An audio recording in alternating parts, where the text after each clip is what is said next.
अस्सलाम वालेकुम, welcome to Alpha Securities, one of Pakistan leading stock brokerage firm. मैं हूं शुजा कुरैशी। मॉर्निंग ब्रीफिंग के साथ आज वेडनेसडे है 23 जून और सबसे पहले तो हम आपको अपडेट कर दें कि इंटरनेशनल मार्केट में ऑयल प्राइसेस कहां हैं। अभी भी हम देख रहे हैं कि ब्रेंट $75 पर बैरल से ऊपर ही ट्रेड कर रहा है।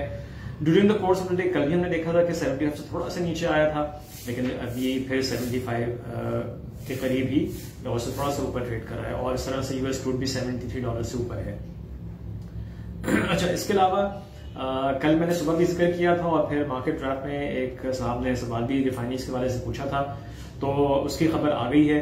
अखबारात में कल मीटिंग हुई थी शौकत तरीन साहब के साथ रिफाइनरीज के रिप्रेजेंटेटिव्स की, तो उसमें कम से कम दो चीजों पे एग्री कर लिया गया है। जो एक एनॉमली थी, जो रिफाइनिंग पॉलिसी का ड्राफ्ट इससे पहले आया था और उसमें यह था कि टैक्स हॉलिडे दिया जाएगा 10 साल का, लेकिन उसमें 1 लाख बैरल्स पर डे की जो रिफाइनरीज हैं उनके लिए कहा गया था।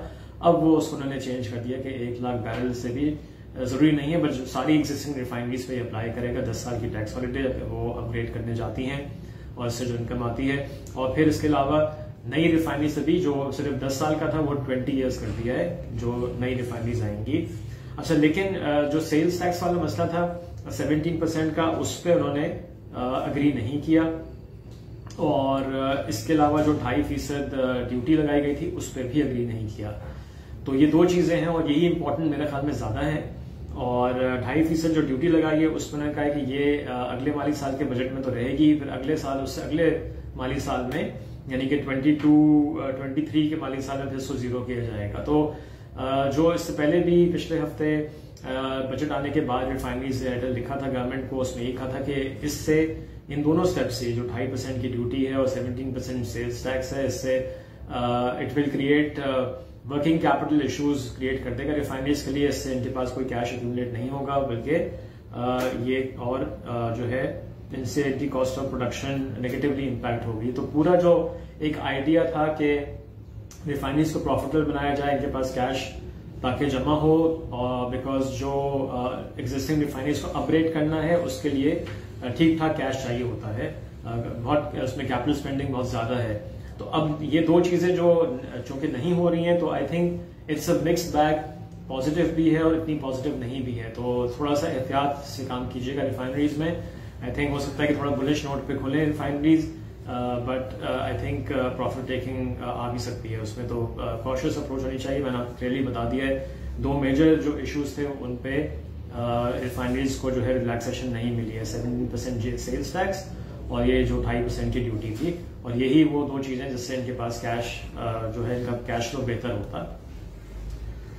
तो ये मैंने कहा शुरू में बताना जरूरी है। अच्छा, इसके अलावा लेट्स गो टू अदर खबरें, और अदर खबरों में लेट्स सी, ओके, FATF की मीटिंग चल रही है, मंडे से शुरू हुई है, फ्राइडे तक जारी रहेगी और उम्मीद यही है कि फ्राइडे को ही कोई प्रेस स्टेटमेंट आएगा, प्रेस रिलीज आएगा। उससे पहले हो सकता है कयास राइयां शुरू हो जाए मीडिया में। हमको मालूम है कि वहां भी मीडिया में लोग होते हैं और उनकी बातचीत होती है, कुछ अनऑफिशियल वो वर्ड्स जरूर आ सकते हैं, तो उसके लिए भी आई थिंक थोड़ा सा कॉशन ही होना चाहिए।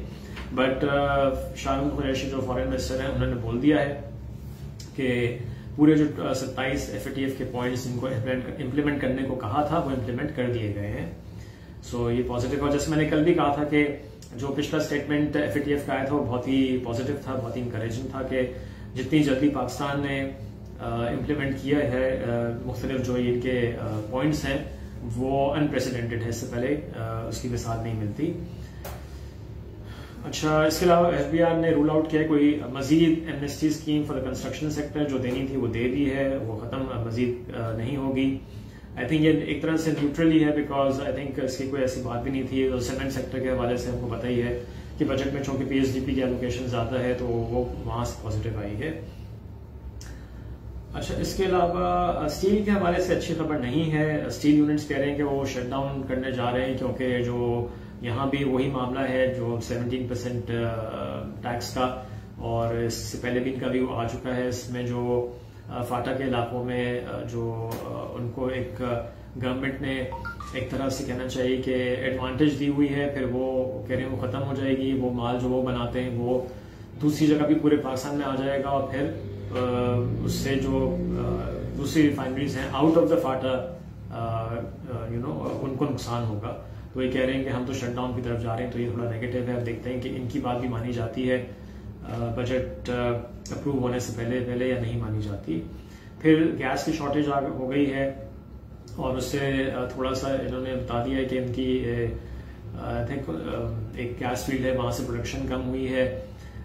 सो उन्होंने कहा कि सिर्फ एक्सपोर्ट ओरिएंटेड सेक्टर को गैस दी जाएगी और जब तक वो फील्ड वापस ऑनलाइन नहीं आती तो कुछ इंडस्ट्रीज को, और उसमें कुछ स्टील इंडस्ट्री और स्टील कंपनीज भी शामिल हैं, कुछ और कंपनीज भी शामिल हैं, उनको गैस जो है वो नहीं दी जाएगी। तो ये भी नेगेटिव है I think for the steel sector. लेकिन ये शॉर्ट टर्म ही होगा, ज़ाहिर है ये परमानेंट नहीं है, बट मार्केट वैसे हम देख रहे हैं कि थोड़ा सा नीचे की तरफ है, रोल ओवर वीक है फ्यूचर्स का, तो प्रेशर आ सकता है। ऑलरेडी हमने देखा है प्राइसेस नीचे हैं। अच्छा, वो जो एंग्रो के एलएनजी टर्मिनल क्लोजर का मसला है, उसमें प्राइम मिनिस्टर साहब ने नोटिस ले लिया है और एक स्पेशल मीटिंग बुला ली है। अच्छा, ये इनका एक प्लान मेंटेनेंस होती है और I guess I am sure कि एंग्रो ने पहले ही इन्फॉर्म कर दिया था। हुआ ये कि एकदम से जैसे मैंने बताया SSGC की भी वो एक फील्ड कुन्नर पसाखी आई थिंक वहां पे शॉर्टेज हो गई है वहां से, तो और LNG की भी अगर शॉर्टेज होती है तो क्राइसिस बढ़ जाएगा गैस का। तो इसलिए प्राइम मिनिस्टर साहब ने मीटिंग बुला ली है। ये भी जो प्रोसेस है जो एग्रो की LNG ये जाहिर है कि जिससे ये रीगैसिफिकेशन करते हैं, दूसरी शिप का बंदोबस्त हो गया, बट वो जो कन्वर्जन में एक का हटना दूसरे का डॉक होना फिर कनेक्ट होना, वो कहते हैं कि 4 दिन का तकरीबन प्रोसेस है, तो वो 4 दिन में तो शॉर्टेज जो है वो हो जाती है और होगी। तो इसलिए अब देखते हैं इसको कैसे हैंडल किया जाता है। अच्छा जी, ये मीजान बैंक के हवाले से आई थिंक क्योंकि गवर्नमेंट के प्लान्स हैं आगे जाके और सकूक्स इशू करने के लिए, तो चूंकि मीजान बैंक के पास लिक्विडिटी अच्छी है तो उनको इसका फायदा होगा। ये कंपनी रिलेटेड डायरेक्ट खबर है। तो ये आज की बेसिक बड़ी खबरें हैं। गोल्ड प्राइसेस फिर ऊपर की तरफ हैं, $115.85 पर टन पे कोयले की कीमत पहुंच गई है। तो again not good for cement sector, और ऑलरेडी वो प्राइस बढ़ा चुके हैं। खैर ये पास ऑन हो जाता है, लेकिन देखें जब मार्केट का थोड़ा सा एक करेक्टिव मोड में हो, फिर ऐसी नेगेटिव खबरें जो है वो थोड़ा सा चीजें एस्केलेट कर देती हैं, तो हो सकता है इसका भी थोड़ा सा नेगेटिव इम्पैक्ट आया। हम देख भी रहे हैं कि सीमेंट ने परफॉर्म नहीं किया है बजट के बाद। सो ये आई थिंक आज फिर जो स्ट्रैटेजी होनी चाहिए, कॉशियस अप्रोच, ऊपर जाए बाजार। टेक्सटाइल हमने देखा है कि अच्छा किया है, बट वहां भी आई थिंक प्रॉफिट टेकिंग करनी चाहिए और थोड़ा सा डिप का वेट करें। ये रोल ओवर वीक भी निकल जाए थोड़ा सा, I think in anticipation of positive outcome of the FATF। तो फ्राइडे को अगर मार्केट और डिप होती है तो वहां पे पोजीशंस ली जा सकती हैं और एक्यूमुलेशन आई थिंक बनती है। तो ये जो सारे खबरें हैं about the steel sector, gas shortage, ये टेम्पररी है और ये आई एम श्योर कि ये सही हो जाएगा। So that's about it. Let's see market कैसे ट्रेड करती है। अगर कोई बीच में और अपडेट होगी तो आपको जरूर बताएंगे। Have a nice day. Allah Hafiz.